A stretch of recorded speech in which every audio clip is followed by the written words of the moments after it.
What's going on, everybody? Today I'm bringing another review video with the Meet Your Maker 500 watt grinder. I was really torn between getting a 500 watt grinder or a half horsepower grinder, and ultimately what led me to purchase this one was the price difference compared to what it could grind per minute. This one here was $120, whereas the next step up, the half horsepower grinder, was $399. And there was an in-between 0.35 horsepower grinder that LEM made, but it was also $400. So it had the same flow rate as this 500 watt grinder. So I went ahead and purchased this one. And this thing can do, it says 4 pounds a minute of meat, whereas the half horsepower can do 5.5 pounds of meat per minute. So it's kind of a no-brainer for me to test this thing out, see if it can handle a white-tailed deer or two per year. That's kind of the goal with this. Is I'm not somebody that's going to be using it every day, or I'm not going to be using it most of the time. It's just going to be once or twice a year I'm going to pull this thing out, grind up probably 20 pounds of meat, maybe 40 if there's two. And if this is the better purchase, I think it is. It's half the price. So we'll go ahead and run through the assembly real quick and then grind up some meat and see how it performs.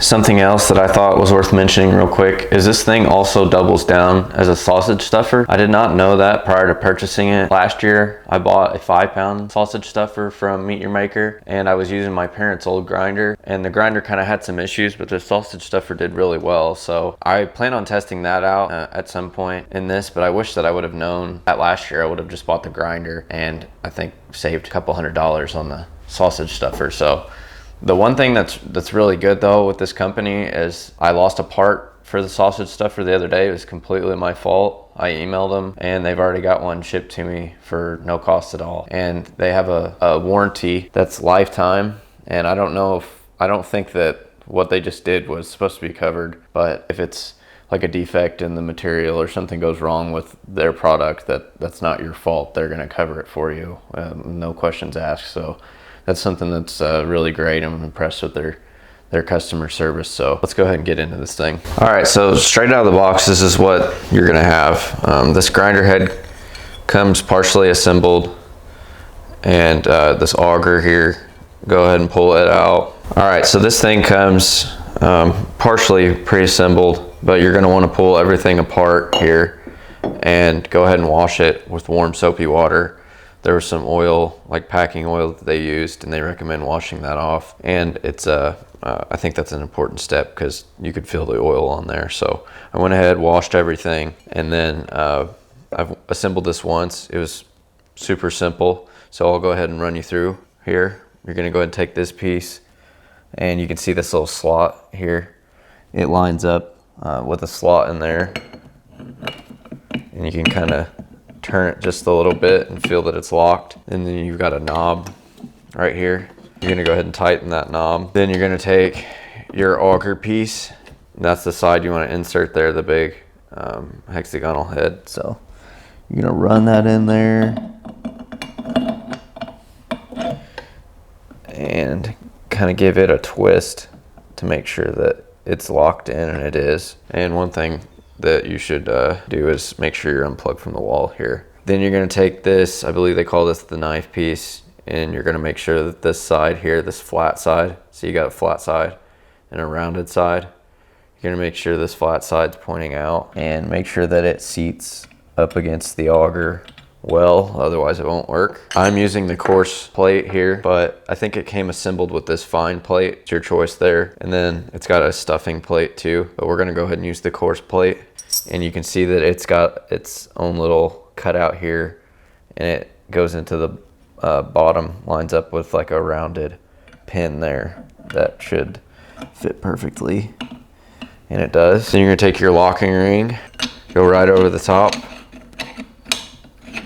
it on there. You don't have to get it on there super tight. Then you're going to take your plate here, slide it into place. And one little trick that I'm going to use is I bought these containers here at Dollar General that were really cheap. They're just dish pans, 18 quart, and as you can see, they don't quite sit there very well. Like your meat's going to be going all over the counter. So I need something to shim this up. So I've got a couple blocks that were already cut that I'm just going to slide under the grinder here just enough height to get that in the right area so that we're not getting it all over the place. But we'll go ahead and run through some meat now and see how this thing holds up. Put some of the meat down in here, that way you're not grinding the gears together. So I'll go ahead and fill a little bit of it in there. Keep that thing unplugged till you need to.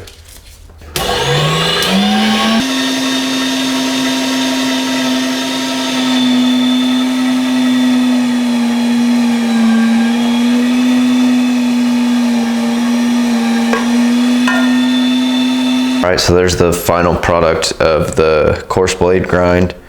It took me about 15 minutes overall, and it would have taken me probably less if I wasn't trying to film some throughout. So I'm really impressed. It ate it up. I was sending some, I'd say 2 to 2.5, 3-inch chunks through there. I didn't have it diced up like exactly like it's recommended. So it did really well. It never slowed up once on me.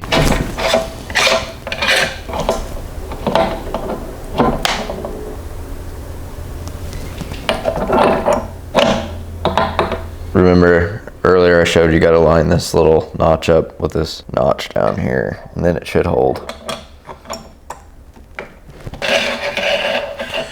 All right, we're ready to start going again. Okay, so one little trick that I'd like to mention that I've learned off a lot of other guys watching these videos, they say you can add water throughout the process to make it easier.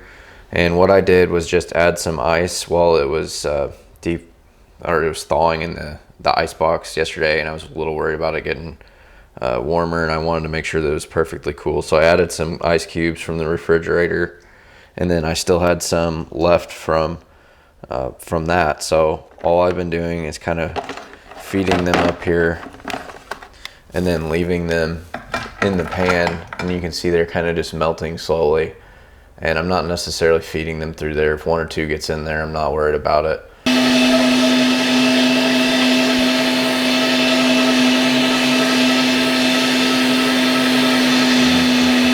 All right, so I just wrapped up the fine grinding, and I couldn't be any more impressed with this machine overall. I mean, it's pretty great. I didn't have an issue with it at all, and it was grinding it out faster than I could feed it.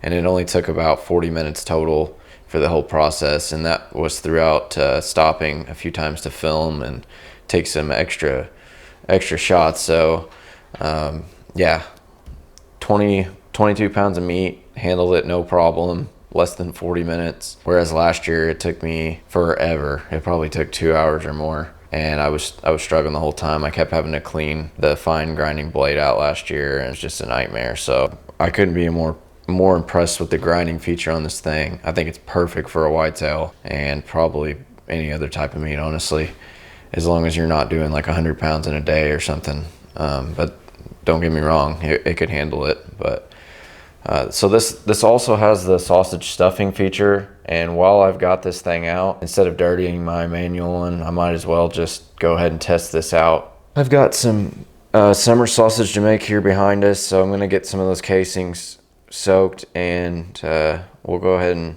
stuff a few of those and get those going before we wrap this video up, and I'll get you a little review on that as well. All right, so to get the stuffing ready, we're gonna go ahead and make sure we're unplugged from the wall, which I've already done. Take this locking nut off, move your fine grinding blade. And then this cutting knife actually comes out for this process.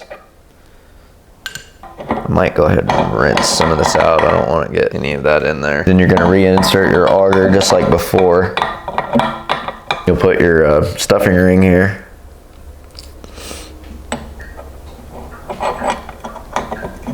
You gotta line it up with that slot.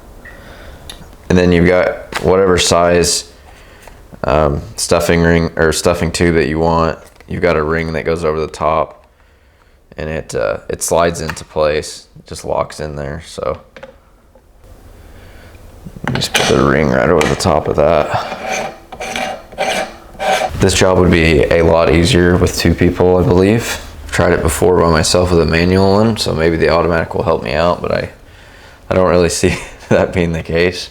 Try to push all the air out of it. I don't want any air getting in there. Go ahead and turn this to stuff, and then we'll try to get going here.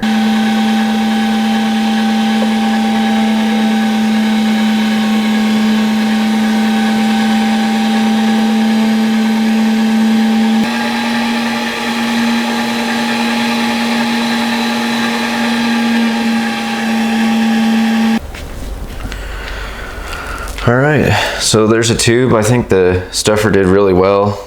I got a little bit of air in there, but I just needed a little bit of help controlling the casing as the sausage came out. But I think I'm gonna go ahead and get another one out of this, and then we'll go ahead and put them on the smoker. But I'm pretty impressed with the Meat Your Maker 500 watt grinder slash sausage stuffer.